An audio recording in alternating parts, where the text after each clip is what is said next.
In the name of Allah who is most merciful and beneficent. अस्सलाम वालेकुम dear students. तो आज के लेक्चर में हम बॉयज़ लॉ की एक्सपेरिमेंटल वेरिफिकेशन और सबसे पहले कुछ ग्राफ्स के बारे में बात करेंगे जो कि आपकी बुक पर नहीं है, लेकिन मैं आपको बता दूंगा। दो ग्राफ्स हैं, तो ग्राफ्स पहले देखते हैं। ग्राफ्स बॉयज़ लॉ के दो ग्राफ बनते हैं। पहला ग्राफ है प्रेशर और वॉल्यूम का। चलें बना लेते हैं। प्रेशर को रखें एक्स एक्सिस पर और वॉल्यूम को रखें, प्रेशर को रखें वाई एक्सिस पर और वॉल्यूम को रखें एक्स एक्सिस पर। तो ये ग्राफ बनेगा आइसोथर। कुछ ऐसी कर्व आएगी ग्राफ की। इस ग्राफ को क्या कहते हैं? आइसोथर। आइसोथर। ये प्रेशर और वॉल्यूम का जो है वो कर्व आएगी, इसको कर्व कहते हैं। ये पावर 1 के साथ इनका रिलेशन है। जब इनवर्स रिलेशन हो तो कर्व आती है। ठीक है। दूसरा ग्राफ ये कि अगर आप प्रेशर का 1/v के साथ रिलेशन बनाए तो फिर ये डायरेक्ट है। ये तो आपस में डायरेक्ट है ना, 1/v तो उसकी प्रेशर की डायरेक्ट है, तो फिर ये क्या लगेगी? Straight line. ये दोनों ग्राफ आपको समझने की जरूरत नहीं है, वैसे आपकी इंफॉर्मेशन के लिए कि P और 1/v का ग्राफ बनाएंगे तो स्ट्रेट लाइन, सिर्फ P और v का बनाएंगे तो आइसोथर्मल। ठीक है। इस ग्राफ को आइसोथर्म कहते हैं। Iso mean same, therm mean temperature, यानी ये सेम टेम्परेचर पर ऑब्टेन किया जाता है। क्योंकि बॉयज़ लॉ की कंडीशन यही है कि at same temperature given mass of gas, यानी नंबर ऑफ मोल्स भी सेम है और टेम्परेचर भी सेम है। अब हम बात करेंगे experimental verification of Boyle's law, जो कि लॉन्ग क्वेश्चन के साथ आती है। चलें बात करते हैं experimental verification of Boyle's law की।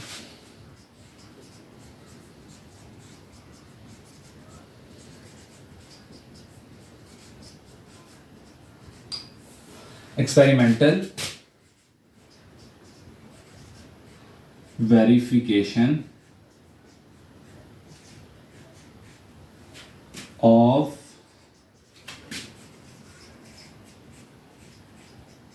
Boils law. एक्सपेरिमेंटली इसको कैसे साबित किया जाता है? इसकी थ्योरी का भी पैराग्राफ है आपकी बुक के अंदर, और इसका जो है वो थ्योरी का भी पैराग्राफ है बुक के अंदर, और दूसरा इसके अंदर डायग्राम्स भी हैं। तो हम डायग्राम्स पहले ड्रा करेंगे और फिर इसकी थ्योरी भी साथ में एक्सप्लेन हो जाएगी। अलग से उसको एक्सप्लेन करने की जरूरत नहीं है, डायग्राम के साथ ही हो जाएगी। तो 4 डायग्राम हैं इसकी, चारों की चारों पेपर में आपने बनानी है अगर लॉन्ग क्वेश्चन आएगा तो हम बनाते हैं। चारों इजी हैं, सिंपली कंटेनर ही बनाने हैं आपने। एक कंटेनर ये हो गया, ये है कंटेनर नंबर 1। कंटेनर्स बल्कि सेम ही है असल में। कंडीशन टाइम, ये हमारा व्यू 1 है, एक नजरिए से देख रहे हैं, व्यू ए। ये जब हम दूसरे नजरिए से देखेंगे तो है व्यू बी।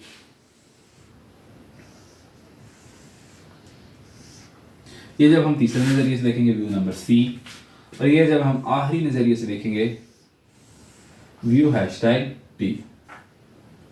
अच्छा, गैस एक कांस्टेंट अमाउंट में ले ली गई थी, और इस पूरे के पूरे बॉक्स का अगर वॉल्यूम देखें, इस पूरे के बॉक्स का वॉल्यूम है 1 सेंटीमीटर क्यूब। क्या है आंसर? 1 centimetre cube. तो इसके ऊपर जो प्रेशर था ना उस वक्त अप्लाई किया हुआ, वो था ना 2 atm। ये जी पिस्टन में बिल्कुल ऊपर है, कोई प्रेशर नहीं अप्लाई किया, नॉर्मल प्रेशर है 2 atm वाला। ठीक है, 2 atm आपने प्रेशर दिया हुआ था और वॉल्यूम था 2 सेंटीमीटर क्यूब। अब क्या हुआ? गैस इसके अंदर ये थी, ये गैस के पार्टिकल चलें ब्लू से बना देते हैं, बिल्कुल दूर दूर फासलों पर थे, ऐसे थे। अब आपने ऐसा किया कि एक अचानक प्रेशर को थोड़ा सा इंक्रीज किया। प्रेशर को क्या किया? इंक्रीज। 2 की बजाय आपने प्रेशर को किया 4 atm। तो फिर ग्राफ पिस्टन आ गया ना फिर इधर, क्योंकि आपने ऊपर से तो दबा दिया ना, तो पिस्टन इधर आ गया और आपने प्रेशर कितना कर दिया था? 4 atm। गैस इकट्ठी होगी, मॉलिक्यूल एक दूसरे के करीब आ गए, मगर इतना भी करीब अभी नहीं आया।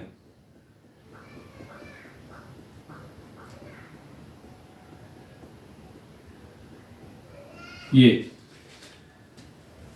इस केस में वॉल्यूम कितनी रह गई गैस की? इस केस में जो वॉल्यूम रह गई थी वो रह गई थी आधा सेंटीमीटर क्यूब, 0.5 सेंटीमीटर क्यूब। कितनी रह गई थी? 0.5 सेंटीमीटर क्यूब। आगे चलते हैं। आगे आपने प्रेशर को मजीद बढ़ाया, मजीद ज़्यादा किया, 4 की बजाय कर दिया आपने 6 ATM। ये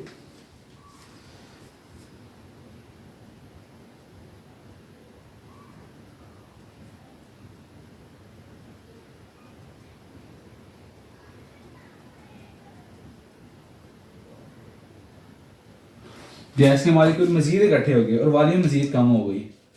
अब वॉल्यूम 0.5 की जगह कितनी आएगी, 0.33 सेंटीमीटर क्यूब। वॉल्यूम कम होगी, प्रेशर आपने बढ़ाया, वॉल्यूम कम हो गई। अब आपने आखिरी हद तक मजीद प्रेशर बढ़ा दिया, सबसे ज्यादा प्रेशर किया, जो कि क्या था 8 ATM। ये आपने मैक्सिमम प्रेशर कर दिया। अब गैस सही कंडेंस होगी, सही तरह इकट्ठी होगी, यहाँ पर मॉलिक्यूल बहुत करीब आ गए एक दूसरे के, ये। और वॉल्यूम इस केस में कितनी रहेगी, 0.25 बल्कि 1 सेंटीमीटर क्यूब का चौथा हिस्सा रहेगी। ये नहीं, ये आपने देखा कि आप प्रेशर बढ़ाते गए, वॉल्यूम कम होती गई। ये पहले आपने ए कंडीशन देखी ना, मैंने कहा था ये 4 व्यू हैं ABCD। पहले व्यू में देखा तो आपने प्रेशर रखा था 2 ATM और वॉल्यूम थी 1 सेंटीमीटर क्यूब। दूसरे व्यू में देखा तो प्रेशर था आपका 4 ATM और वॉल्यूम था 0.53 सेंटीमीटर क्यूब।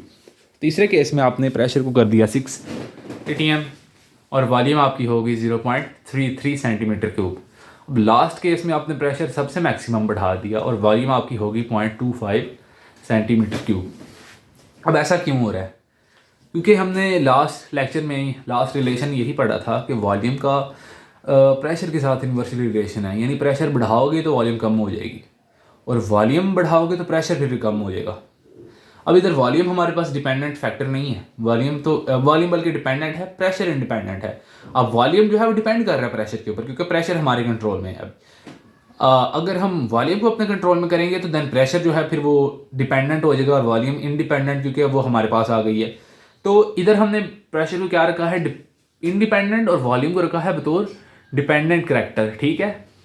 अच्छा, इसमें अब हम देखेंगे condition number A, condition number B, condition number C और कंडीशन नंबर डी में प्रेशर और वॉल्यूम को डिफरेंट नेम दिए गए हैं।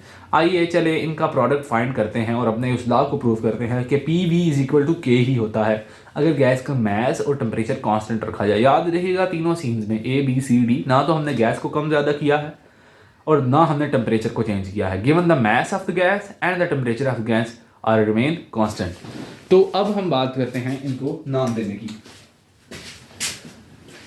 इसमें इसको P1 कहेंगे, ये V नहीं, एक्चुअली ये V1 है, V1 है, ये P1 है, ये P2 है, ये V2 है, V3 P3, P4 and V4। Law ये कहता है कि प्रेशर और वॉल्यूम का प्रोडक्ट कांस्टेंट है, यानी आप P1 और V1 को मल्टीप्लाई करें तो जवाब जो आएगा वो इन दोनों को मल्टीप्लाई करें तो जवाब आएगा, वो इनको मल्टीप्लाई करें तो जवाब आएगा, और वो इनको मल्टीप्लाई करें और वो जवाब आएगा। यानी P1 V1 K के बराबर है, P2 V2 भी K के बराबर है, P3 V3 भी K के बराबर है और P4 V4 भी K के बराबर है। अब इस K को रिमूव करें तो फिर ये सारी इक्वेशन एक जैसी आ जाती हैं। P1 V1 = P2 V2 = P3 V3 = P4 V4, ठीक है। अब देखें, अब P1 V1 क्या है, 1 और 2, तो आप मल्टीप्लाई कर दें 1 और 2 सेंटीमीटर को। फिर P2 V2 क्या है, 4 और 0.5, 4 और 0.5 को मल्टीप्लाई कर दें। इधर 6 और 0.33 है और इधर क्या है 8 और 0.25। ले सबको मल्टीप्लाई कर लेना, इसको मल्टीप्लाई करें आंसर आएगा 2, इसको मल्टीप्लाई करें आंसर आएगा 2, इसको करें फिर भी आंसर 2 आएगा और इसको करें फिर भी आंसर 2 आएगा। देखिए जवाब सबका सेम आया ना, तो सब K के बराबर आया ना। यहाँ पर फिर क्या था कि गैस कांस्टेंट यहाँ पर था 2 और देखें बॉयल्स लॉ प्रूव हुआ है, जाके क्या कहता है कि P1 V1 = P2 V2 = P3 V3 = P4 V4 given the temperature and the amount of gas remains constant। ये था एक्सपेरिमेंटल वेरिफिकेशन बॉयल्स लॉ की, ये आपके बुक में दी गई है और इसको मैंने एज पर योर बुक, ये बुक की सारी इंफॉर्मेशन है, उसके मुताबिक एक्सप्लेन भी कर दिया है, थ्योरी भी एक्सप्लेन की है और न्यूमेरिकली भी आपको एक्सप्लेन करके दे दिया है। तो इस एक्सपेरिमेंटल वेरिफिकेशन लेक्चर के लिए इतना ही। अगले लेक्चर तक के लिए अल्लाह हाफिज़। अगले लेक्चर में हम चार्ज लॉ पढ़ेंगे।